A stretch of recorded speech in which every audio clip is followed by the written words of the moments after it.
স্বাগত CSRM TVC election এক্সপ্রেসে। আজ সারাদিন রয়েছে ৩১ গাইবান্ধা ৩ আসনে। এই মুহূর্তে আমাদের সঙ্গে উপস্থিত রয়েছেন গাইবান্ধা জেলা বিএনপির সভাপতি অধ্যাপক ডাক্তার মইনুল হাসান সাদিক।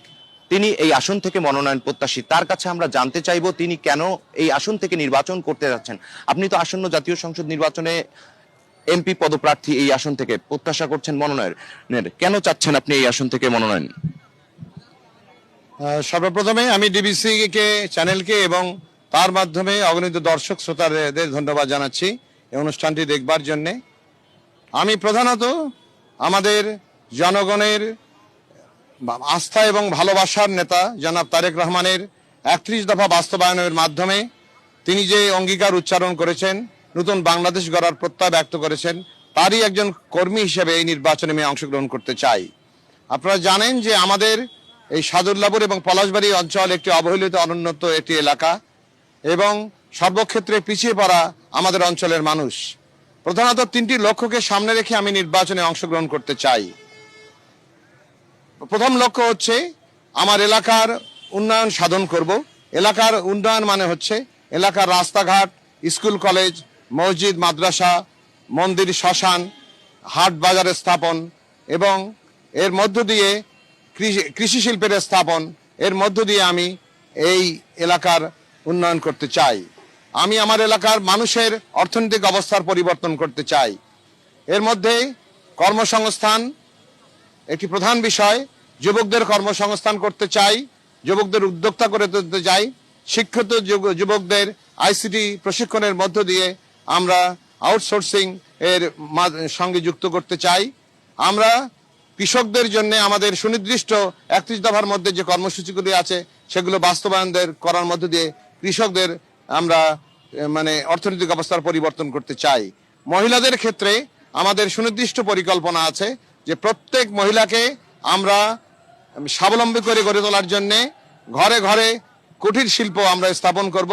সেখানে মহিলারা যে তারা টুপি বানাবে, তারা নকশি কাঁথা বানাবে, তারা গরম কাপড় তৈরি করবে, তারা কেক বানাবে, বিস্কুট বানাবে, তারা মাটির গহনা তৈরি করবে এবং সেগুলোর বিদেশে অনেক ডিমান্ড। এগুলো আমরা দেশে এবং বিদেশে আমরা বিক্রি করার মধ্য দিয়ে প্রত্যেকটা মহিলাকে উপার্জনক্ষম করে গড়ে তোলার মধ্য দিয়ে প্রত্যেকটা পরিবারকে আমরা স্বাবলম্বী করতে চাই।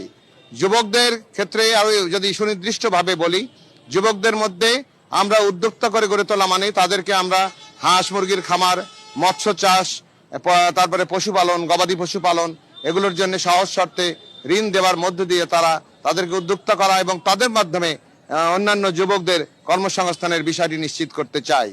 আরেকটি লক্ষ্য আমার রয়েছে, সেটি হচ্ছে যে বিগত স্বৈর শাসকের সময়ে সাধারণ মানুষ সহ বিএনপি এবং জামাতের যারা যে সমস্ত আমাদের এলাকার মানুষ যারা ক্ষতির শিকার হয়েছেন, হয়রানির শিকার হয়েছেন, অর্থনৈতিকভাবে বিপর্যস্ত হয়েছেন, আমার দলের নেতাকর্মীরা এবং অর্থনৈতিকভাবে নিঃশেষ হয়েছেন, চাকরি হারা হয়েছেন, তাদের সন্তানদের চাকরি হয় নাই। সর্বক্ষেত্রে এই নিষ্পেষিত এই আওয়ামী লীগ সরকারের আমলে দল মত নির্বিশেষে সকল জনগোষ্ঠীর তাদের অর্থনৈতিকভাবে পুনর্বাসনের বিষয়টিও আমরা গভীরভাবে চিন্তা করছি, তাদেরকে পুনর্বাসিত করতে চাই। প্রধানত এই 3টি লক্ষ্যকে সামনে রেখে আমি আসন্ন জাতীয় সংসদ নির্বাচনে অংশগ্রহণ করতে চাই। ছোট্ট করে বলবেন, আপনাদের এই গাইবান্ধা জেলা নদী বেষ্টিত একটা জেলা, এই নদী শাসন নিয়ে আপনাদের কোনো পরিকল্পনা আছে কি বা আপনার পরিকল্পনা আছে কিনা? নদী গাইবান্ধার বিষয়টি, নদী একদম প্রতিবার গাইবান্ধার কিছু অঞ্চল বন্যার কবলে পড়ে। সেখানে যে তিস্তা মহাপ্রকল্প, আপনারা জানেন ইতিমধ্যে তিস্তা মহাপ্রকল্প বাস্তবায়নের জন্য চুক্তি স্বাক্ষরিত হয়েছে চীনের সঙ্গে এবং এই তিস্তা মহাপ্রকল্পটি বাস্তবায়িত হলে সেখানে সামগ্রিক একটা টোটাল প্যাকেজ প্রোগ্রাম রয়েছে, যার মধ্য দিয়ে আমাদের তিস্তা বিধৌত রংপুর বিভাগের 5টি জেলার, এর মধ্যে গাইবান্ধারও আংশিক অংশ আছে, সেই অংশেরও এই অর্থনৈতিক অবস্থার পরিবর্তন করা সম্ভব হবে। সে ব্যাপারেও এই সামগ্রিকভাবে তিস্তার জন্য আমরা আন্দোলন করছি দীর্ঘদিন যাবৎ এবং সাম্প্রতিক সময়ে 5 তারিখে তিস্তার বিষয়ে আমাদের ডিসি বরাবরে আমরা স্মারকলিপি প্রদান করব। ধন্যবাদ আপনাকে। শুনছিলেন সিএসআরএম ডিবিসি ইলেকশন। এই পর্যন্তই। পরবর্তী সংবাদ যুক্ত হব আমরা আবারও। ততক্ষণ পর্যন্ত আমাদের সঙ্গেই থাকুন।